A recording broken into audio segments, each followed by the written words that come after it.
Show Christ through lives. Let's show Christ through our own lives. పురమునామలు మీ అందరికీ వందనాలు.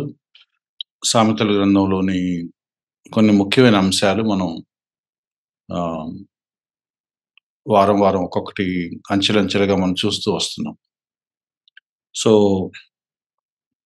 Most of the time ఏవైతే మనం neglect చేశాము, ఏవైతే ఇగ్నోర్ చేయబడుతున్నాయో వాటిని మనం చూసే ప్రయత్నం చేసాం. అందులో భాగంగానే ఈరోజు ఒక చాలా విచిత్రమైన ఒక సందర్భాన్ని మళ్ళీ మీకు జ్ఞాపకం చేయాలని అనుకుంటున్నాను. సామెతల గ్రంథం 30వ అధ్యాయంలో ఈ ఇన్సిడెంట్ మనకు కనపడుతుంది. ఇది చాలా సర్ప్రైజింగ్‌గా ఉంది. చాలా ఆలోచింపజేసేదిగా కూడా ఉంది. సామెతలు 30వ అధ్యాయంలో మనకి అంటే ఈ గ్రంథంలో సొలొమోన్ లాంటి పెద్దలు కనపడతారు. సొలొమోన్ లాంటి జ్ఞానులు మాట్లాడారు అని సాధారణంగా అనుకునే ఈ గ్రంథంలో మనకి సడన్‌గా ఆగూర్ అనే ఒక వ్యక్తి కనపడుతున్నాడు. నేను చాలా కాలం ఎవరో ఆగూర్‌లే, ఆయన కూడా 2, 3 లైన్‌లు రాసుంటాడు. ఆయన కూడా పెట్టేశారు అనుకున్నాను. That was my foolishness. ఎందుకంటే ఆగూర్ అనే వ్యక్తి ఎవరో, అతని మాటలు ఎందుకు ఇందులో పొందుపరచబడ్డాయి? పరిశుద్ధాత్మ దైవావేశం వలన కలిగిన లేఖనాలలో ఆగూర్ అనే వ్యక్తి పలికిన మాటల్ని కూడా ఎందుకు పొందుపరిచారు? దట్స్ ఇంపార్టెంట్ అన్న సంగతి నేను నెగ్లెక్ట్ చేశాను. చాలా కాలం నేను ఆగూరు అనే పేరు కనపడగానే ఆ వచనాల్ని స్కిప్ చేసుకొని వెళ్ళిపోయేవాడిని. అంటే ఎవరో రాశారు, మనకు సంబంధం లేదు. అంటే ఆగూరు నోటెడ్ మ్యాన్ కాదు కాబట్టి, సోలొమన్ జ్ఞాని కాబట్టి, సొలొమోను సామెతలు చదివితే బాగుంటది, ఆగూరు మనకు అవసరం లేదు అని అనుకున్నాను. ఈరోజు మనం ఆగూరు పలికిన మాటల్ని ఆలోచించే ప్రయత్నం చేస్తున్నాం. ఎవరి ఆగూరు అంటే వివరాలు పెద్దగా లేవు బైబిల్‌లో. ఆగూరు గురించి మనకేమీ తెలీదు. అయితే యాకే కుమారుడైన ఆగూరు అని ఉంది. యాకే గురించి గానీ, లేతే ఆగూరు గురించి కానీ, వాళ్ళ పాత లేతే వాళ్ళ బ్యాక్‌గ్రౌండ్ వివరాలేమి మనకు పెద్దగా సమాచారం లేదు.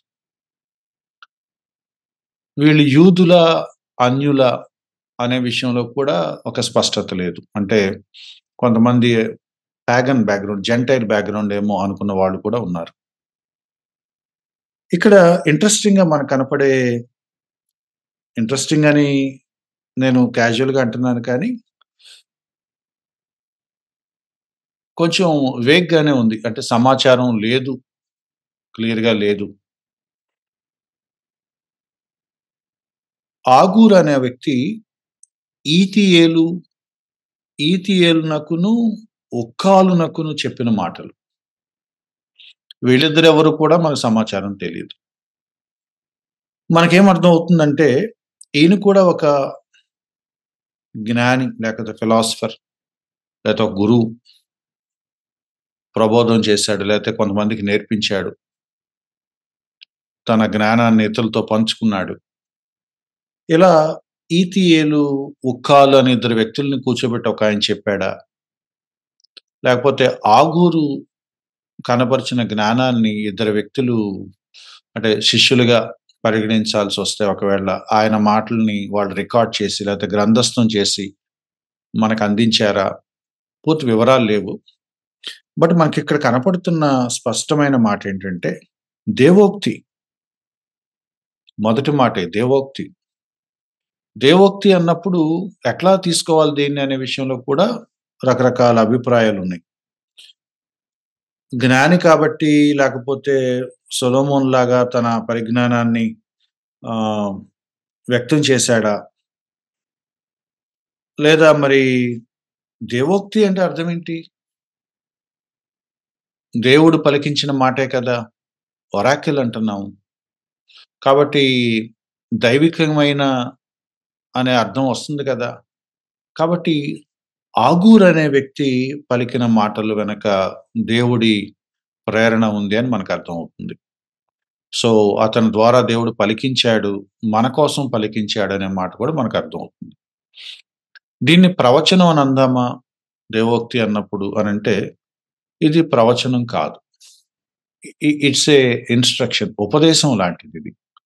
సో, దేవోక్తి లేని ఎడల ప్రజలు నశిస్తారు అని అన్నప్పుడు, God's council, God's instruction, God's wisdom అది లేకపోతే మనం పాడైపోతాము, నాశనం అయిపోతాం అనే మాట ఎంత సత్యమో, మన మేలు కోరి, మన క్షేమం కోరి, మన జీవితాలకి అవసరమైన ఒక ఇంపార్టెంట్ విషయం చెప్పడం కోసం దేవుడు ఆగూర్ అనే వ్యక్తికి కూడా ప్రేరేపించి పలికించాడని కూడా మనం అనుకోవచ్చు. అయితే ఇందులో ఉన్న ట్విస్ట్ ఏంటంటే, ఆగూరు మనకు ఉపదేశం చేయటం లేదు యాక్చువల్‌గా. తన బాధ ఏదో చెప్పుకుంటున్నాడు. ఇది దేవోక్తే, ప్రజలారా ఇలా ఉండండి అని అలా చెప్పట్లేదు. తన పర్సనల్ విషయాలేవో షేర్ చేసుకుంటున్నాడు. అది నాకు అంటే అటెన్షన్ పే చేయటానికి కారణమైంది. నా కుమారుడా నువ్వు ఇలా ఉండు, ఇలా ఉండని ఈ ముందు అధ్యాయాల్లో చదువుకున్నట్టుగా ఒక జ్ఞాని తన బిడ్డలకు చెప్పినట్లుగా ఈయన టోన్ అలా లేదు. ఈయన టోన్ వేరేలాగా ఉంది. దేవోక్తి కింద పరిగణించబడుతూనే తను ఎవరిద్దరు వ్యక్తులతో కూర్చొని షేర్ చేస్తున్నాడా? మరి తన అంతరంగాన్ని వాళ్ళ ముందు ఓపెన్ చేసి, ఆవిష్కరించి చెప్పుకుంటున్నాడా? ఇవి మనం ఆలోచించాల్సిన విషయాలు. ఇతని మాటలు చూస్తా ఉంటే, ఇతను కన్ఫెషన్, రిపెంటెన్స్, రిగ్రెట్ బాధపడుతున్నాడు, ఒప్పుకుంటున్నాడు, పశ్చాత్తాపడుతున్నాడు. అయ్యో! నేనిలా చేయకుంటే బావుండేది అని రిగ్రెట్ అవుతున్నట్టుగా మనకు కనపడుతుంది. నిశ్చయముగా మనుషుల్లో నా వంటి పశుప్రాయుడు లేడు. కన్ఫెషన్ అన్నమాట. ఏమని? నేనేంటి ఇలా అయిపోయాను? పశువులాగా అయిపోయాను. ఇంత మూర్ఖుడినయిపోయానేంటి? What a fool I am. How wretched I yam.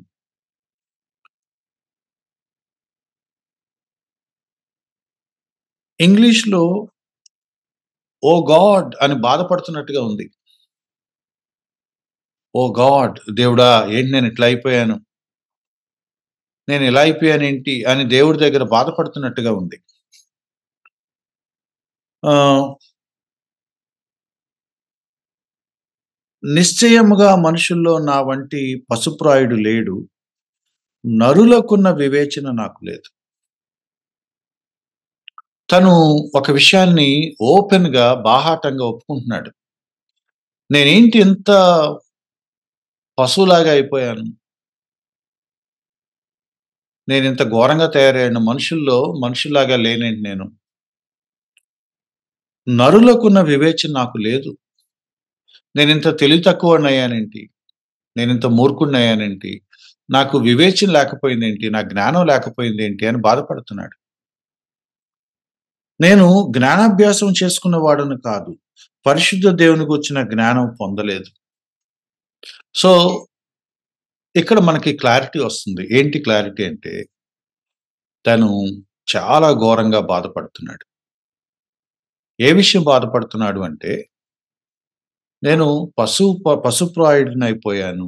లేతే వివేచన నాకు లేదు. సరిగా జ్ఞానాభ్యాసం చేయలేదు అనే మాటలు దైవికమైన దానితో ముడిపెట్టి మాట్లాడుతున్నాడు. పరిశుద్ధ దేవుని గూర్చిన జ్ఞానం నేనెందుకు పొందలేదు? ఈ 4 లైన్‌లు అంటే 2, 3 వచనాలు మీరు కలిపి చదువుకుంటే మీకు పిక్చర్ క్లియర్‌గా కనపడుతుంది. ఏంటంటే, తను నిజంగా దుఃఖపడుతున్నాడు. ఆగూర్ అనే వ్యక్తి దుఃఖపడుతున్నాడు. ఏంటంటే, నేను పరిశుద్ధ దేవుడిని గూర్చి సరిగా నేర్చుకోలేదు. పరిశుద్ధ దేవుడిని గూర్చిన జ్ఞానాభ్యాసం నేను చేయలేదు. దేవుడి గురించిన ప్రాపర్ లెర్నింగ్ నాకు కలగలేదు కాబట్టి, నేనివాళ రిగ్రెట్ అవుతున్నాను, బాధపడుతున్నాను, ఏడుస్తున్నాడు. Oh god! I am very అలిసిపోయాను. నేను కృంగిపోయాను. నేను చాలా అధఃపాతాళానికి వెళ్ళిపోయాను. పశుప్రాయుడిలాగా తయారయ్యాను. వివేచన లేనట్లుగా అయిపోయాను. Why haven't I learned this knowledge of God earlier? పరిశుద్ధ దేవుని గురించిన జ్ఞానము, పరిశుద్ధ దేవుని గురించిన తెలివి నేనెందుకు నేర్చుకోలేదు? నేనెందుకు అభ్యాసం చేయలేదు? నేనెందుకు మనసు పెట్టలేదు? నేను నేర్చుకొని ఉంటే బావుండేది. నేను నేర్చుకోలేకపోయాను. This is the cry of Agur. చాలామంది విశ్వాసులు, ముఖ్యంగా ఒక సర్టెన్ ఏజ్‌కొచ్చిన విశ్వాసులు, దైవ సేవకులు బాధపడేదేంటంటే, మేము నేర్చుకోవాల్సిన వయసులో దేవుడి గురించి నేర్చుకోలేదు. ఆ మాట మీరు గమనించండి. మూడో వచనం, రెండో లైను. పరిశుద్ధ దేవుని గూర్చిన జ్ఞానం. Knowledge of the Holi God. సామెతల గ్రంథంలో ఈ పదం రిపీటెడ్‌గా మనకు కనపడుతుంది. గతంలో గూడా మనం మాట్లాడుకున్నాం. యెహోవా యందు భయభక్తులు కలిగి ఉండటం అంటే ఏంటంటే, అట్రిబ్యూట్స్ ఆఫ్ గాడ్ మనం తెలుసుకోవాలి అని మనం మాట్లాడుకున్నాం. ప్రతి విశ్వాసి బేసిక్ ఫౌండేషన్ ఎక్కడి నుంచి వస్తది అంటే, పరిశుద్ధ దేవుని గురించి తెలుసుకోవటంలోనే వస్తది. మన గతంలో మాట్లాడుకున్నాం. Proper understanding of God leads to a proper life. సరైన జ్ఞానం నాకెందుకు కలగలేదు అంటే, యెహోవాను గురించిన బేసిక్ ఐడియా నాకు కలగలేదు. యెహోవాయే జ్ఞానం ఇస్తున్నాడు. జ్ఞానానికి మూలం యెహోవాయే. యెహోవా యందు భయభక్తులు కలిగి ఉండటమే జ్ఞానం, తెలివికి మూలం అన్నప్పుడు, నోయింగ్ గాడ్ ఈజ్ విజ్డమ్ అని ఇవన్నీ మనం మాట్లాడుతున్నప్పుడు, మరి ఆ దేవుడి గురించి నేను సరిగా తెలుసుకోకపోతే, ఇక మరి నేనేం తెలుసుకున్నట్లు? చాలా సార్లు క్రైస్తవ సంఘాలలో పాస్టర్స్ కానీ, సంఘ పెద్దలు కానీ, క్రైస్తవ కుటుంబాల్లో ఈవెన్ తల్లిదండ్రులు గాని ఏమనుకుంటున్నారంటే, దేవుడిని నమ్ముకుంటే సరిపోతుంది. రక్షించబడిన తర్వాత మన పని అయిపోయింది. No learning. నేర్చుకోరు. ఎంత ఘోరమైన వాతావరణం బయటుంది అంటే, ఇదిగో ఒక మంచి పుస్తకం ఒకాయన రాసాడు. చాలా చక్కగా ఉంది అందులో. మీరు చదవండి, నేర్చుకోండి. ఆత్మీయంగా మీరు ఎదుగుతారు అనంటే, చాలామంది దైవ సేవకులు ఏ స్థాయిలో ఉన్నారంటే, మానవ జ్ఞానం మనకెందుకండి అని అంటున్నారు. ఆత్మీయ పాఠాలు నేర్పించే పుస్తకాలు చదవమంటే వద్దంటున్నారు. థియలాజికల్ నాలెడ్జ్ కొంత పెంచుకోండి అనంటే వద్దంటున్నారు. మనకు అవసరం లేదు. మనకి భక్తి ఉంటే చాలు, జ్ఞానం మనకు అవసరం లేదంటున్నారు. ఎవరైనా ఆసక్తి కొలది డీపర్ స్టడీ కోసం ఆహ్, లోతుగా చదవాలని థియలాజికల్ పర్స్యూట్స్ ప్రయత్నాలు చేస్తే, అది మనిషి జ్ఞానం, ఒట్టి జ్ఞానం మనకొద్దు అనంటున్నారు. అంటే దేవుడి గురించి ఏమీ నేర్చుకోకుండా ఏం చేద్దామని? దేవుడి గురించి ఏమీ నేర్చుకోకుండా ఏం చేద్దామని? ఒక అలౌకికమైన మతాన్ని మనం అనుసరిస్తున్నామా? అంటే ప్రార్థన చేసుకుంటాడు. నేను, నా ప్రార్థన. బైబిల్‌లో ఏముంది? బైబిల్‌లో ఏముందో నాకనవసరం. డాక్ట్రిన్స్ ఏంటి? ఏంటి డాక్ట్రిన్ ఎందుకు మనకి? సిద్ధాంతాలు. సిద్ధాంతాలు మనకెందుకండి? సిద్ధాంతాలు మనకెందుకని అంటున్నారు. సిద్ధాంతాలు లేకపోతే ఎట్లా? నువ్వు ఏమి నమ్మాలి? ఏమి నమ్ముతున్నావు? అసలు నువ్వెక్కడున్నావు? దేవుడి గురించి నీ అవగాహన ఏంటి? యేసుక్రీస్తు వారు మానవుడా? దేవుడా? సగం మనిషా? సగం దేవుడా కూడా అర్థం కాని పరిస్థితిలో ఉన్నారు. ఒకాయన అడుగుతున్నాడు, ఇంతకీ మేరీ సంగతేంటండి? మరియమ్మ దేవుడా? కాదా? అన్నాడు ఒకాయన. మరియమ్మ దగ్గరే ఆగిపోయావా నువ్వు? దేవుడి గురించి మనం ఏ దేవుడినైతే ఆరాధిస్తున్నామో ఆ దేవుడి గురించి చాలా మంది తెలుసుకోవట్లేదు. డాక్ట్రిన్ ఆఫ్ గాడ్ అంటే అది బుర్ర పెంచుకోవటం కాదు. మన దేవుడి గురించి తెలుసుకోవటం. నువ్వెవరిని విశ్వసిస్తున్నావు? ఆ దేవుడి గురించి నీకు తెలియాలి కదా! మన దేవుడు ఎట్టివాడో, ఆయన ఏమై ఉన్నాడో, ఆయన గుణలక్షణాలేంటో, ఆయన వ్యక్తిత్వం ఏంటో మనకు తెలియాలి కదా! ఆ దేవుడిని నేను ఎరగకుండా ఏమని ఆరాధించాలి ఆయన్ని నేను? త్రిత్వం అంటే ఏంటి? మనకెందుకండి త్రిత్వం అన్నాడు ఒకాయన. క్రిస్టాలజీ అంటే మనకెందుకండి క్రిస్టాలజీ?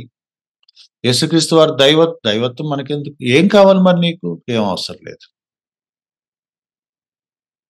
ఆగూరు దుఃఖపడుతున్నాడట. నేను పశువంట్లాడినయ్యానేంటి? ఆ పదాలు మీరు ఆలోచించండి. నేను పశుప్రాయుడినయ్యానేంటి? నరులకున్న వివేచన నాకు లేకపోయిందేంటి? నేను జ్ఞానాభ్యాసం ఎందుకు చేయలేదు? నేను ప్రాపర్‌గా ఎందుకు నేర్చుకోలేదు? పరిశుద్ధ దేవుని గూర్చిన జ్ఞానం నేను ఎందుకు పొందలేదు? ఏం జరిగిందో మనకు తెలీదు. మై డియర్ ఫ్రెండ్స్, నా మాటలు జాగ్రత్తగా అర్థం చేసుకోండి. ఏం జరిగిందో తెలీదు. ఆగూరు జీవితంలో ఒక లోటు కనపడుతుందట. ఒకానొక దశలో నా దేవుడిని గురించి నేను ప్రాపర్‌గా తెలుసుకోలేకపోయానే అని బాధపడుతున్నాడు. There are many people whom I have seen personally. They haven't learned anything about God. నేర్చుకోవాల్సిన సమయంలో యంగ్ పీపుల్‌గా ఉన్న టైంలో నేర్చుకోకుండా, ఏ విషయం మీద మనసు పెట్టకుండా, దేవుడిని నమ్ముకున్నాను, బాప్తిసం తీసుకున్నాను, చర్చికెళ్తాను అంతే. ఏమి నేర్చుకోను. ఆదివారం వాక్యం కూడా మనసు పెట్టి వినరు.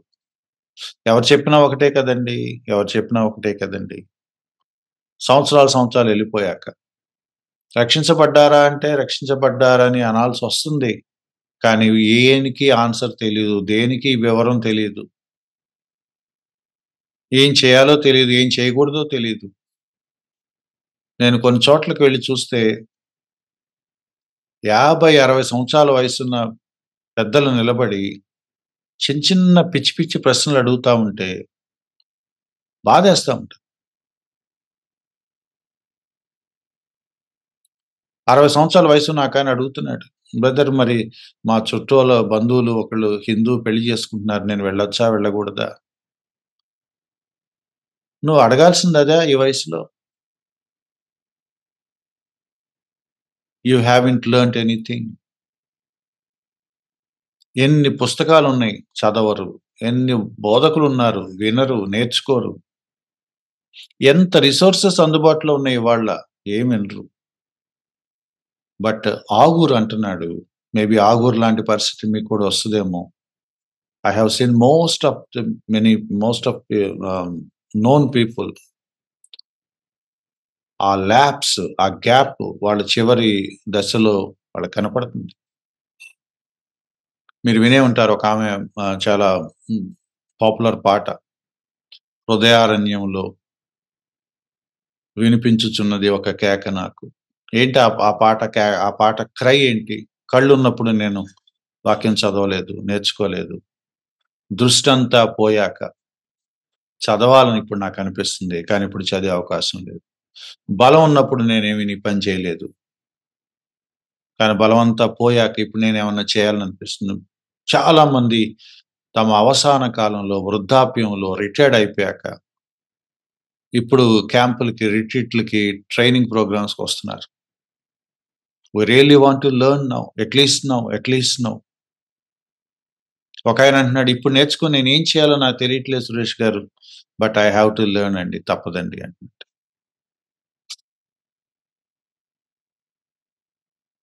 యంగ్ పీపుల్ నా మాటలు వింటుంటే గుర్తుపెట్టుకోండి. ఆగూర్ లాంటి స్టేట్మెంట్ మనం అనకుండా జాగ్రత్త పడదాం. నేను నేర్చుకుంటే బాగుండేది. నేనెందుకు నెగ్లెక్ట్ చేశాను? ఏమైందో తెలీదు. తన లైఫ్‌లో మరి ఎటువంటి నష్టం తనకొచ్చిందో తెలీదు. ఎక్కడి దాకా డిసప్పాయింట్ అయ్యాడంటే, దేవుడా, నేనెందుకు ఈ విషయం నెగ్లెక్ట్ చేశాను? నేనింత మూర్ఖుడినిగా ఎందుకయిపోయాను? ఆ జ్ఞానం నేనెందుకు సంపాదించుకోలేకపోయాను? ఆ proper learning, proper understanding of God లేకపోవటం వల్ల వచ్చే పర్యవసానాలు తన లైఫ్‌లో తను అనుభవించాల్సొచ్చింది. నాకు వివేచన లేకపోయింది. నేను జ్ఞానాభ్యాసం చేయలేకపోయాను. నేను పశుప్రాయుడినయిపోయాను. పరిశుద్ధ దేవుడిని నేను తెలుసుకొనుంటే బావుండేది.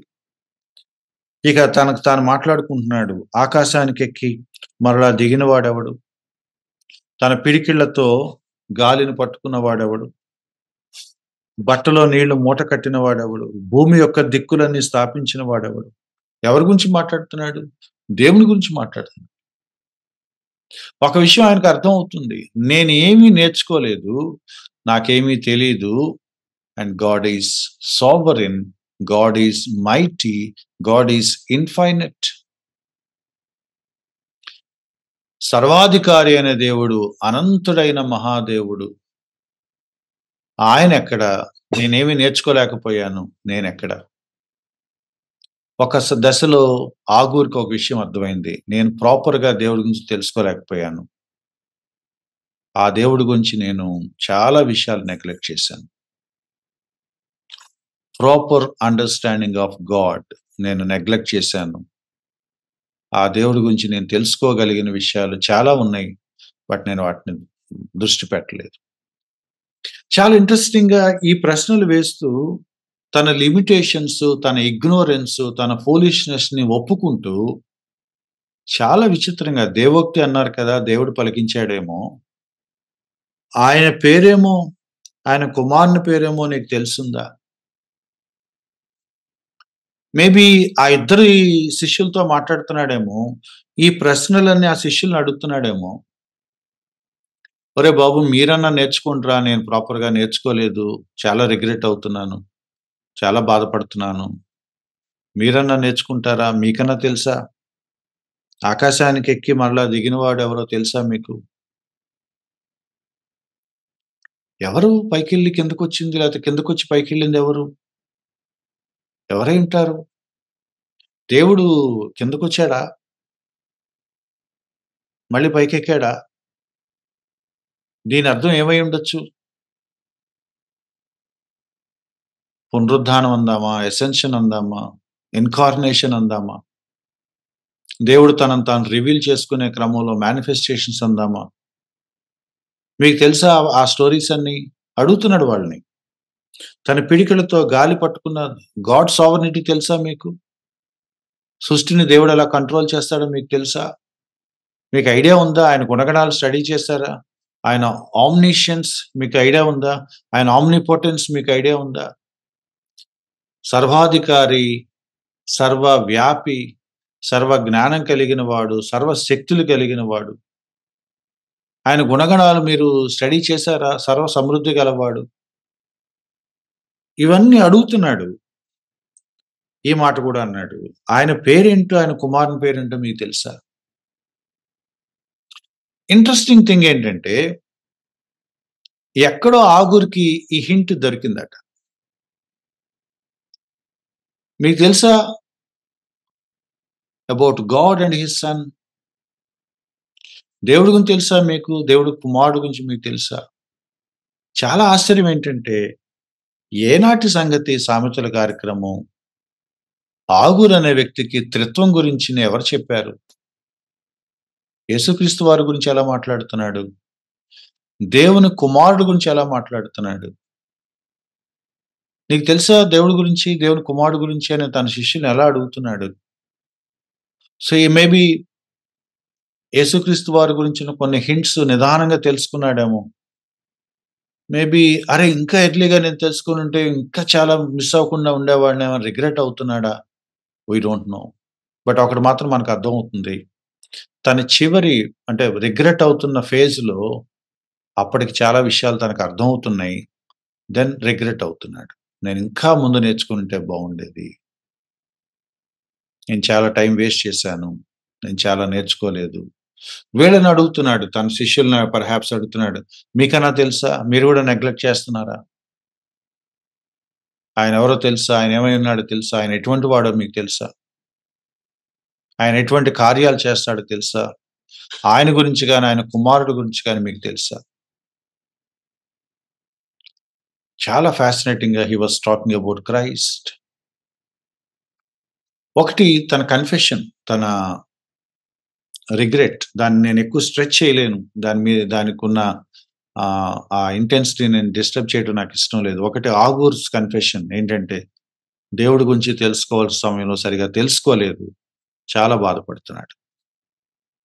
నేను ముందుగా జాగ్రత్త పడుంటే ఇంకా బావుండేదని బాధపడుతున్నాడు.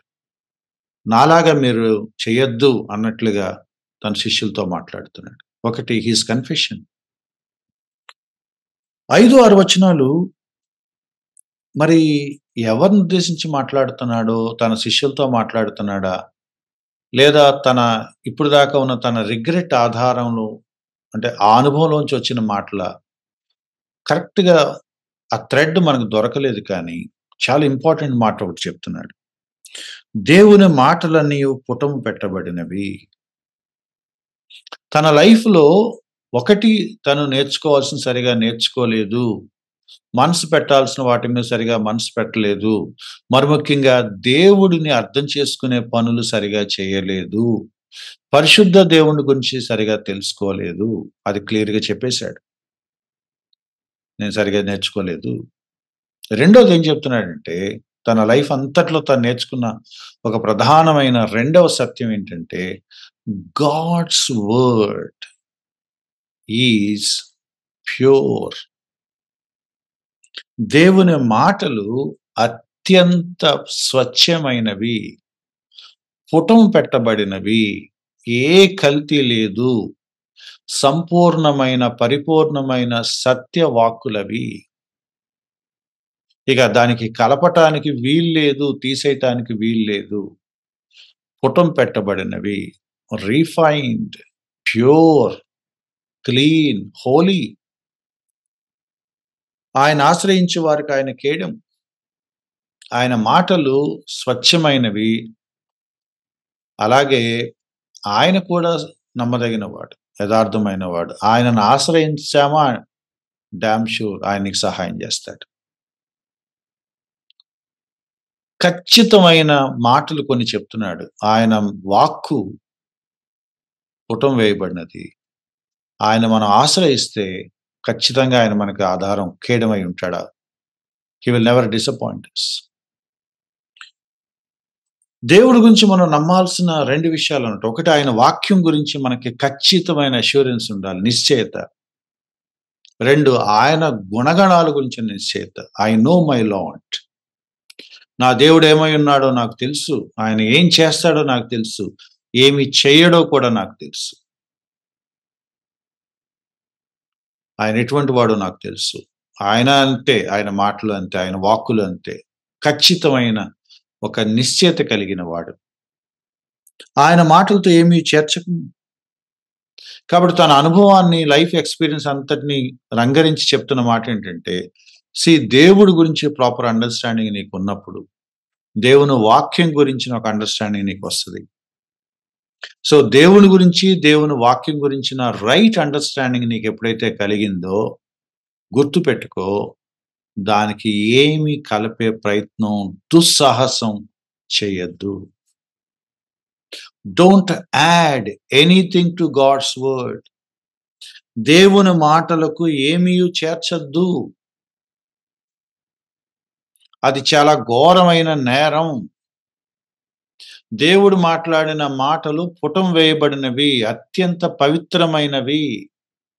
దానిని మనం చదువుకొని, నేర్చుకొని, ఆశ్రయించి విధేయత చూపించటమే తప్ప, దానిని మోడిఫై చేయాలనుకోవటాన్ని ఏమనాలి?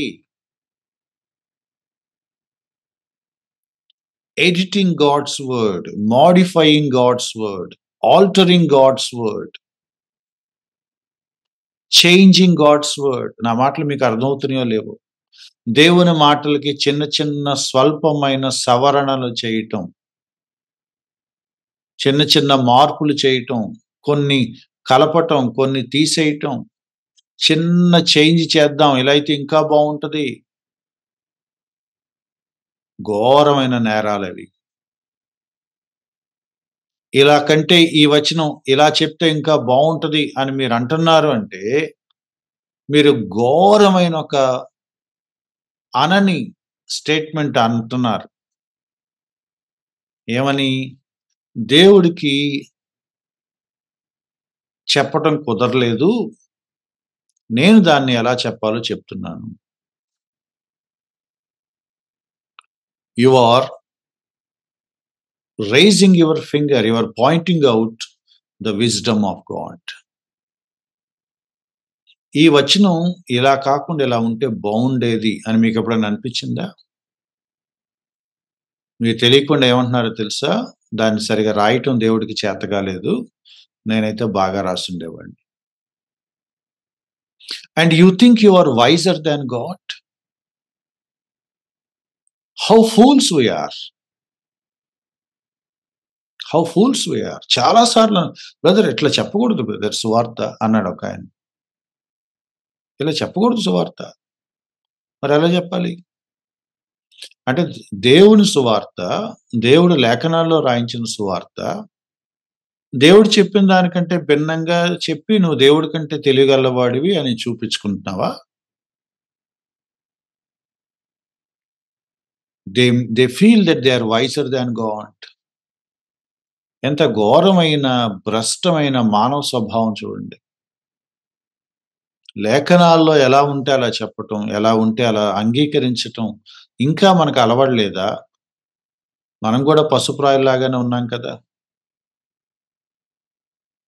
వార్న్ చేస్తున్నాడు ఆగూర్ అనే వ్యక్తి. దేవుని మాటలకేమీ కలపొద్దు. దేవుని మాటలకేమన్నా కలిపితే జాగ్రత్త, ఆయన నిన్ను గద్దించునేమో. చాలా మంది దేవుని వాక్యాన్ని ఎగతాళి చేస్తా ఉంటారు. చాలా మంది దేవుని వాక్యాన్ని విమర్శిస్తా ఉంటారు. కొంతమంది మాలాంటి బోధకులు ఒక్కోసారి అతి తెలివితో పోయి ఆ వాక్యానికి కలపటాలు, తీసేయటాలు చేస్తా ఉంటారు. దేవుడేమి అంటలేదు, దేవుడేం చేయట్లేదని అనుకుంటారేమో. కానీ ఇక్కడ ఒక మాట ఉంది, వార్నింగ్ ఉంది. జాగ్రత్త, దేవుడు గద్దిస్తాడేమో. సమ్‌టైమ్స్ కొంతమంది దేవుని వాక్యాన్ని అగౌరవపరిచినప్పుడు, దానికి మార్పులు, చేర్పులు చేసినప్పుడు, దానికేమైనా కలిపినప్పుడు sometimes God may take it very serious. ఆగూరు వార్న్ చేస్తున్నాడు. ఆయన మాటలకేమీ చేర్చొద్దు, ఆయన నిన్ను గద్దించునేమో. బివేర్. దేవుని వాక్యం విషయంలో ఎటువంటి పిచ్చి ప్రయోగాలు చేయొద్దు. ఆయనను అబద్ధికుడిగా చేస్తావు. నువ్వు అబద్ధికుడు అయిపోతావు. దేవుడు తెలివి తక్కువడా అన్నట్లుగా నువ్వు ప్రవర్తిస్తున్నావా? జాగ్రత్త, ఆయన నిన్ను గద్దిస్తాడు, శిక్షిస్తాడు. And he will make you. ఈ మాట ఎలా చెప్పాలి అంటే, నిన్ను ఆయన పట్టిస్తాడు. You will be made a liar. నువ్వు అబద్ధికుడివి అని దేవుడు రుజువు చేస్తాడు. నిన్ను ఎక్స్‌పోజ్ చేస్తాడు. నిన్ను బట్టబయలు చేస్తాడు. ఒకడున్నాడు, ఇదిగోడు చూడండి వీడు నా వాక్యాన్ని ఈడు వక్రీకరిస్తున్నాడు, వీడు చెప్పేదంతా అబద్ధం అని దేవుడు గనక నిన్ను బయట పెడితే ఏంటి నీ పరిస్థితి? ఆయన నిన్ను గద్దించునేమో. అప్పుడు నీవు అబద్ధికుడు అవుతావు. You will B proven a liar. You will B proven a liar. ఈ మాట మరి చూడండి. నువ్వు అబద్ధికుడు అవుతావంటే అర్థం ఏంటి? సత్యమైన దేవుని వాక్యానికి మార్పులు చేయాలని నువ్వు చూసినప్పుడు అబద్ధాలే కదా. నువ్వు కలిపావంటే అర్థం అబద్ధమే కదా. లేనిది కలపటమే కదా. మార్పులు చేయటం అంటే అక్కడ లేనిది చేయటమే కదా మార్పు. ఇట్స్ ఆల్ అబౌట్ లైస్. దేవుడు చెప్పని మాట నువ్వు చెప్తున్నావు అంటే అది అబద్ధం.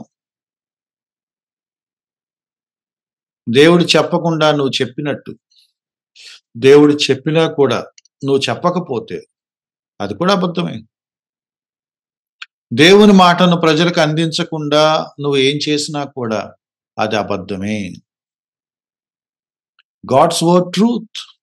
ఆ ట్రూత్‌ని యథాతథంగా ప్రజలకు అందించాలి కానీ ఏ మార్పులు, చేర్పులు చేసినా నువ్వు అబద్ధికుడివే. దేవుడు వాళ్ళని ఉపేక్షించడు. దేవుడు వాళ్ళని బట్టబయలు చేస్తాడు. దేవుని మాటలకి కలపటం ఏంటి? దేవుని మాటలకి ఏం యాడ్ చేస్తాం? అసలు దేవుడి మాటకి కలపాలని అనుకోవటం ఏంటి అసలు? అది ఫూలిష్‌నెస్. అందుకు వార్న్ చేస్తున్నాడు. దేవుని మాటలన్నీ perfect. You need not add anything. దానివల్ల నీకే ప్రమాదం, జాగ్రత్త. సో, ఒకటి తను ఏమి నేర్చుకోలేదో బాధపడుతున్నాడు. 2 వార్న్ చేస్తున్నాడు. దేవుని మాటలకేం కలపొద్దు అని. దేవుని మాటల్ని సీరియస్‌గా మనం తీసుకోవాలి. దాని విషయంలో మనం తేలిగ్గా ప్రవర్తించకూడదు. మూడోది his prayer, confession, his warning and his prayer. ఇది కూడా తన పర్సనలే. దేవా, నేను నీతో 2 మనవులు చేసుకుంటున్నాను. నేను నీతో 2 మనవులు చేసుకుంటున్నాను. ఏంటి మనవులంటే, నాకవి నువ్వు గ్రాంట్ చెయ్యి. నేను చనిపోకముందే వాటిని అనుగ్రహించు. ఒకటి, వ్యర్థమైన వాటిని, అబద్ధములను నాకు దూరంగా ఉంచు. ఫాల్స్‌హుడ్, లయింగ్స్ లేతే లైస్, అబద్ధాలు, వ్యర్థమైనవి, అబద్ధాలని నాకు దూరంగా ఉంచు. ఇలా మాట్లాడుకున్నాం మరి 5, 6 వచనాల్లో. దేవుని వాక్యానికి ఏం కలపొద్దు. దేవుని వాక్యం పుటం వేయబడినది. పరిపూర్ణమైన సత్యం అది. నాకు దేవుని వాక్యం కావాలి. నాకు పుటం వేయబడిన లాంటి ఒక ప్యూర్ సత్యం కావాలి. పర్ఫెక్ట్ ట్రూత్ కావాలి నాకు. కంప్లీట్ ట్రూత్ కావాలి. నాకు ఒట్టి మాటలొద్దు. వ్యర్థమైనవి నాకొద్దు. అబద్ధాలు నాకొద్దు. నాకు ట్రూత్ కావాలి. That's the prayer of Agur. నీ వాక్యం నాకు కావాలి ప్రభువా. నీ సత్యం నాకు కావాలి. స్వచ్ఛమైన వాక్యం నేను నేర్చుకోవాలి.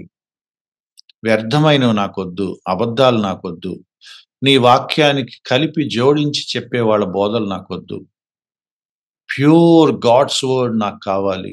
ప్యూర్ ట్రూత్ నాకు కావాలి. ఈ కల్పితమైనవి నాకొద్దు. ఈ వ్యర్థమైనవి, అబద్ధాలు అనే దానికి మూలార్థంలో మోసపూరితమైనవి అనే ఒక అర్థం ఉందట. మోసం చేసే మాటలు నాకొద్దు. మోసపూరితమైనవి ఏవి నాకొద్దు. మోసపూరితమైన మాటలు నాకొద్దు. మోసపూరితమైన బోధలు నాకొద్దు.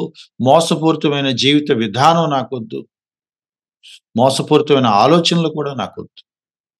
Anything that is deceptive, deceitful, అవి నాకొద్దు. అవి నాకు దూరం చేయి. ఎంత బ్యూటిఫుల్ ప్రేయర్ చూడండి. ఆగూరు నుంచి మనం నేర్చుకోగలిగిన మంచి ప్రేయర్ ఏంటంటే, ప్రభువా, మోసపూరితమైన వాటి నుండి నన్ను దూరంగా పెట్టు. మోసపూరితమైన వాటిని నాకు దూరం చేయి. వ్యర్థమైన వాటిని, అబద్ధాల్ని, నీ సత్యం నుంచి నన్ను పక్కకు తీసుకువెళ్ళేది ఏదైనా సరే దాన్ని నాకు నువ్వు దూరం చేయి. ట్రూత్ కావాలి నాకు. విజ్డమ్ కావాలి నాకు. నాకు జ్ఞానం కలగనివ్వని ఏ పద్ధతి నాకొద్దు. సత్యం నాకు అందనివ్వని ఏ పద్ధతి నాకొద్దు. నన్ను పశుప్రాయుడిగా చేసే ఏ పద్ధతులు నాకొద్దు. వివేచన కోల్పోయి మృగంలాగా ప్రవర్తించే ఏ లక్షణాలు నాకొద్దు. అటువంటి బోధలు, అటువంటి ఆలోచనలు, అటువంటి ప్రభావాలు నా మీద పడకుండా వాటిని నా నుంచి దూరంగా తీసుకెళ్ళిపో. Save me from all the deceitful things in this world. ఈ లోకంలో మోసకరమైన వాటి నుంచి నన్ను కాపాడు. మోసపూరితమైన వాటన్నిటి నుంచి నన్ను భద్రంగా ఉంచు. వాటిని నా నుంచి దూరంగా తీసేయి. All I want is your truth. అబద్ధమైనవి నాకొద్దు. సత్యమైనవి నాకు కావాలి. మోసపూరితమైనవి నాకొద్దు. యథార్థమైనవి, న్యాయమైనవి, నీతి కలిగినవి నాకు కావాలి. Can that be our prayer? అది మన ప్రేయర్ అవుతుందా? అలా మనం అడగగలమా? ఇవి నాకొద్దు, ఇవే నాకు కావాలి అని అడగగలమా? ఈ ప్రేయర్ ఆగూరు నుంచి మనం నేర్చుకోవాలి. ఒకటి, వ్యర్థమైన వాటిని, అబద్ధాలని దూరం చేయమని అడుగుతున్నాడు. రెండోది, పేదరికాన్ని, ఐశ్వర్యాన్ని నాకు దయచేయొద్దు అని అడుగుతున్నాడు. నాకు పేదరికం వద్దు, నాకు ఐశ్వర్యం వద్దు. నాకు మోడరేట్ లైఫ్ కావాలి ప్రభువా. నాకు పావర్టీ వద్దు. నాకు విలాసవంతమైన జీవితం కూడా వద్దు. నాకు మధ్యంతరంగా ఉండే ఒక మోడెస్ట్ లైఫ్ కావాలి. మోడరేట్ లైఫ్ కావాలి. నేను పూర్‌గా ఉండొద్దు. నేను రిచ్‌గా కూడా ఉండొద్దు. కొంచెం మామూలు మాటలో చెప్పాలంటే, నేను ఉన్నంతలో మంచిగా ఉంటే చాలు. దాన్నే కింద చెప్పాడు. చాలా బ్యూటిఫుల్‌గా చెప్పాడు. తగినంత ఆహారం. తగినంత ఆహారం. నాకు ఎక్కువొద్దు. వెక్కసం అయిపోయేంత ఎక్కువొద్దు. లేదు అని తిట్టుకునేంత తక్కువ నాకొద్దు. నాకు తగినంత కావాలి ప్రభా చాలు. ఎక్కువైతే కడుపు నిండిన వాడినైపోయి, నిన్ను విసర్జించి యెహోవా ఎవడు అంటానేమో. ఏమవుద్దంటే ఎక్కువై, యెహోవా ఎవడు అంటానేమో. పొగరొచ్చేస్తదేమో. యారగెన్స్ వచ్చేస్తదేమో. నిన్ను విసర్జించేస్తానేమో. సంపద పెరిగితే, ధన సమృద్ధి పెరిగితే దేవుని విడిచిపెడతారా అంటే, చాలా అవకాశాలున్నాయని బైబిల్ చెప్తుంది. ఆగూరు ప్రార్థన అదే. నిన్ను విసర్జించేస్తానేమో. వద్దు. యేసుక్రీస్తు వారి వార్నింగ్ కూడా అదే. మీరు దేవునికి, ఇటు ధనానికి ఒకేసారి దాసులుగా మీరుండలేరు. దేవునికి, సిరికి మీరు దాసులుగా ఏకకాలంలో ఉండలేరు. Either God or money. Sometimes money takes the place of God. డబ్బున్న వాళ్ళు దేవుడిని వదిలేసి డబ్బు వెంట పడతారంటానికి బైబిల్ చాలా సివియర్ వార్నింగ్స్ ఇస్తుంది. ఇదే సామెతలో మనం చూస్తాం. మీ అందరికీ తెలిసిన ఫేమస్ వచనం. పాటగా గూడా మనం పాడుకుంటాం. నెమ్మది లేకుండా విస్తారమైన ధన సమృద్ధి ఉండుట కంటే, దేవుని యందలి భయభక్తులతో కొంచెమే కలిగుంటే అదే చాలు.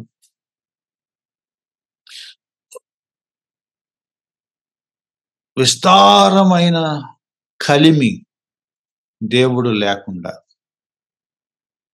ఉన్నంతలో మంచిగా సమృద్ధిగా కొంచెమే ఉండి, దేవుణ్ణి కలిగి ఉండటం.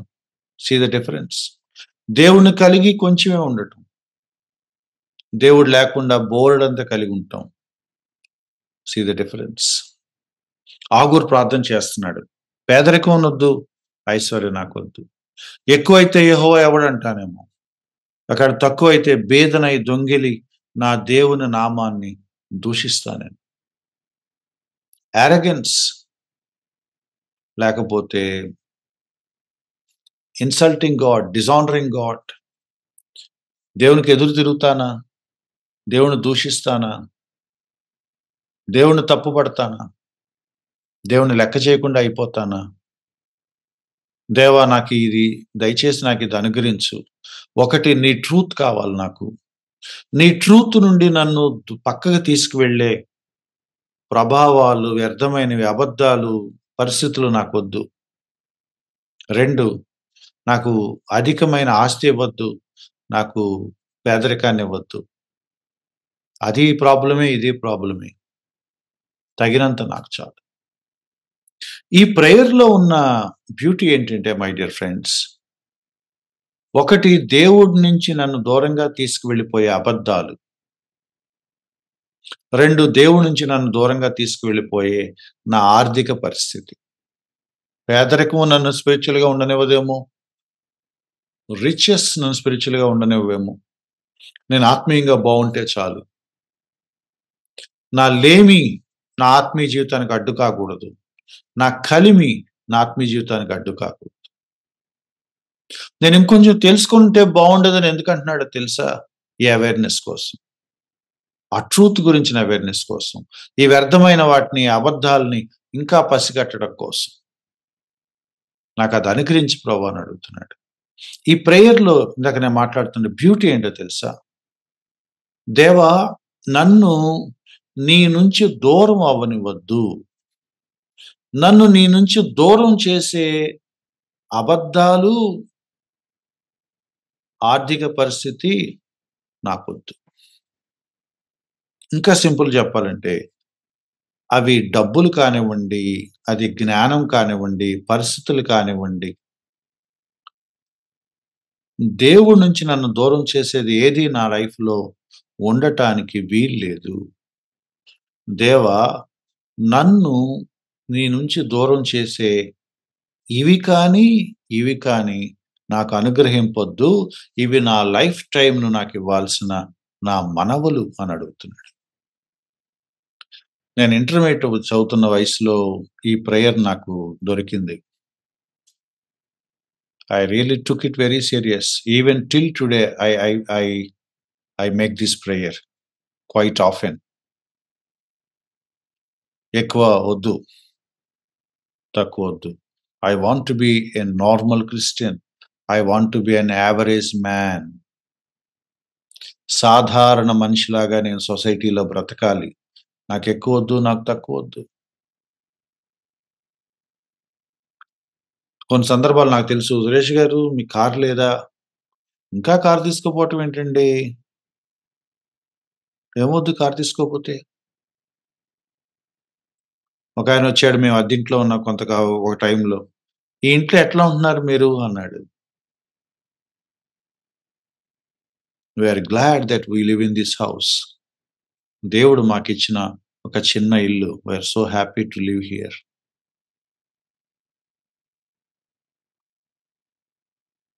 మై డియర్ ఫ్రెండ్స్, మీ ఇంటిని చూసి ఎవరైనా మీతో మాట్లాడితే ఏ మాత్రం బాధపడకండి.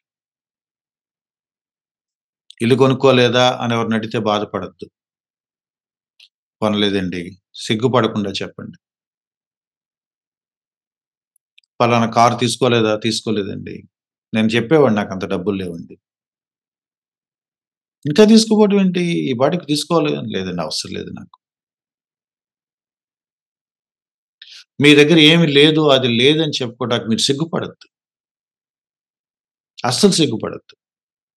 లేదని చెప్పండి. సంతోషంగా చెప్పండి. నాకు లేదది. నేను కోరుకోవట్లేదు. నాకు కావాలని కూడా కోరుకోవట్లేదు. "తీసుకోపోయారా?" అన్నాడు ఒకాయన. నాకొద్దండి. నాకు అవసరం లేదు. దేవుడిచ్చే నాటికి ఇస్తాడు. తీసుకోవాల్సొస్తే తీసుకుంటాం అవసరమైతే. బట్ ఎవరో కొన్నారని నేను కొనాల్సిన అవసరం లేదు. ఎవరో తీసుకున్నారని నేను తీసుకోవాల్సిన అవసరం లేదు. ఎవరో ఒకలాంటి బట్టలేసుకున్నారని నేను ఆ బట్టలేసుకోవాల్సిన అవసరం లేదు. ఎవరో ఏదో చేస్తున్నారని సోషల్ స్టేటస్ అని పోల్చుకొని కాంపిటీటివ్‌గా పోటీపడి వాళ్ళలాగా వాళ్ళు కొన్నారు, మనం కొందాం. వాళ్ళు తిన్నారు, మనం తిందాం. ఇదేనా జీవితం? విశ్వాసులు కూడా ఇదేనా జీవితం? ఎంత సిగ్గుచేటు. ఆగూరు నాకు నేర్పిన ప్రార్థన ఇది. నాకెక్కువొద్దు, నాకు తక్కువొద్దు. I want to be a normal Christian. I want to be a normal Christian. And I have been praying this prayer for the last more than 35 years. And I'm glad ఈ ప్రార్థన బైబిల్‌లో రాసున్నందుకు నేను దేవుని స్తుతిస్తున్నాను. యేసుక్రీస్తు వారు మనకు నేర్పించారు ఈ ప్రార్థన. మా అనుదిన ఆహారం మాకు దయచేయి. Every day we depend on God. ప్రతిరోజు దేవుని మీద ఆధారపడతాం. ప్రతి పూట దేవుని మీద ఆధారపడతాం. ప్రతి గడియ, ప్రతి క్షణం వి డిపెండ్ ఆన్ గాడ్. నాకు ఎక్కువొద్దు, తక్కువొద్దు. నా అవసరాలు తీరితే చాలు. నేను తృప్తిగా బ్రతికితే చాలు. నాకు కడుపు నిండితే చాలు ప్రభువా. నా సమృద్ధి నన్ను దేవుడికి దూరం చేస్తుంటే ఆ సమృద్ధి నాకొద్దు. నా లేమి నన్ను దేవుడికి దూరం చేస్తుంటే ఆ లేమి కూడా నాకొద్దు. పేదరికం నాకొద్దు. ఐశ్వర్యం నాకొద్దు. నన్ను దేవుడి నుంచి దూరం చేసే ఏ పరిస్థితి నాకొద్దు. అది ఎక్కువని, తక్కువని. I want to be with God. Middle class అని అంటారే, middle class people are the safe జోన్‌లో ఉన్నారండి. మీరెవరైనా ఎంతకాలం ఈ మధ్య తరగతి అరాకొర బతుకులు, చాలీ చాలని బతుకులని మీరెవరైనా అనుకుంటే you really praise God today. మీరు సేఫ్ జోన్‌లో ఉన్నారు. మీరు సేఫ్ జోన్‌లో ఉన్నారు. "దేవా కొన్ని నువ్వు నాకివ్వలేదే, వాటిని బట్టి థాంక్స్ ప్రభు" అన్నాడంట ఒకాయన. ఆయన పేరు మర్చిపోయాను. నేను ప్రార్థన చేసినప్పుడు దేవుడు నా మొఖాన నో అని చెప్పిన సందర్భాలు కొన్నున్నాయి. నేనివ్వనని. అలా ఇవ్వని వాటన్నిటికి, నా ప్రార్థనకు జవాబు రాని వాటన్నిటి బట్టి దేవుడు స్తోత్రాలన్నాడు ఒకాయన. అవన్నీ మనకిస్తే మనం పాడైపోయేవాళ్ళమేమో. తల ఎగరేసేవాళ్ళమేమో. అహంకారంతో యారగెంట్‌గా మాట్లాడేవాళ్ళము. ఎవడి కోసం ఇస్తాడండి మనకి అనేవాళ్ళు ఉన్నారు. ఏమిచ్చాడు అని ఈసడించుకునే వాళ్ళు ఉన్నారు. అలా వద్దు. ఉన్నంతలో నువ్వు నాకేమిచ్చావో అదే. అపోస్తలుడైన పౌలు అన్నాడు, నేను సంతృప్తి కలిగి ఉండటం నేర్చుకున్నాను. ఏ స్థితిలో నన్ను నేను ఒకేలాగుంటం నేర్చుకున్నాను. నాకు అన్ని పరిస్థితులు తెలుసు. బావుంటం తెలుసు, బాగలేకపోవటం తెలుసు. కడుపు నిండటం తెలుసు, కడుపు మాడటం తెలుసు. సంపన్న స్థితిలో ఉన్నాను, లేమిలో ఉన్నాను. చెరసాలలో ఉన్నాను, ఒంటరితనంలో ఉన్నాను. దిగంబరిగా ఉండటం నాకు తెలుసు. పట్టు వస్త్రాలేసుకోవటం నాకు తెలుసు. బట్ ఏ స్థితిలో నేనున్నాను, it's because of God. Let me close here my dear friends. Agur మీ ముందుకు 3 విషయాలు తీసుకొస్తున్నాడు. ఒకటి, తను నేర్చుకోలేని విషయాలు, రిగ్రెట్ అవుతున్నాడు. 2, దేవుని వాక్యం విషయంలో జాగ్రత్తగుండు, కలపొద్దు, తీసేయొద్దు, వార్నింగ్ ఇస్తున్నాడు.